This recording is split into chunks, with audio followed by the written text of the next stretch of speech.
J'ai vu The Black Demon, un film où il est question de squale.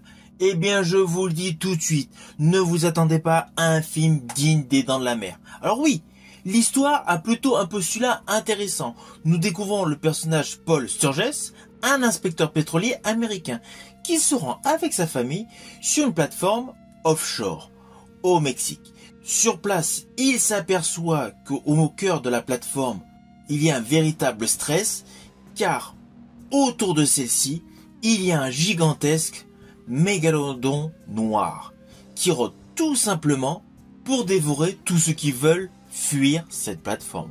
Parallèlement, l'épouse du personnage Paul Sturges, avec son fils, se fait agresser au café-restaurant par plusieurs hommes. Celle-ci prend la fuite et naturellement prend la direction de la plateforme où elle rejoint son époux. Et c'est là que l'histoire prend une dimension survivaliste, où Paul, son épouse, et les techniciens restants de cette plateforme doivent affronter tout simplement la créature. Par ailleurs, il y a également un drame écologique avec la fuite de pétrole. Alors l'histoire avait un potentiel.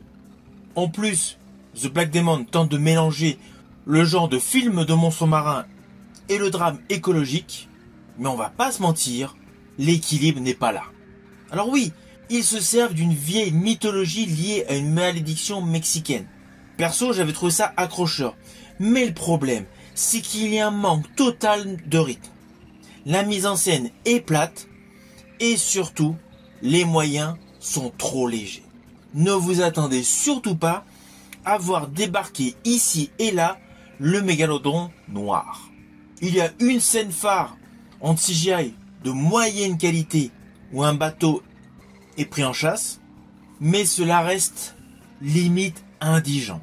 In fine, The Black Demon illustre malheureusement tout ce qu'il ne faut pas faire dans un film de monstres marins.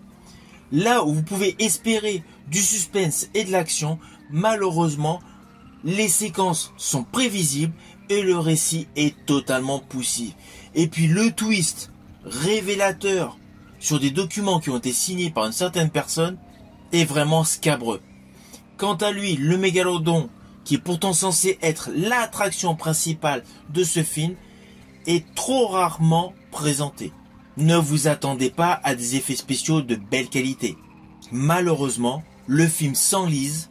J'estime que le film s'enlise également par rapport à son message écologique sur l'exploitation pétrolière et surtout la vengeance de la nature. Oui, sur le papier c'est intéressant que la nature veuille reprendre ses droits, mais c'est traité de manière extrêmement maladroite. Et à cela s'ajoute malheureusement beaucoup de personnages peu développés et caricaturaux, qui ne parviennent surtout pas à susciter l'attachement du spectateur aux différentes péripéties qui sont loin d'être captivantes.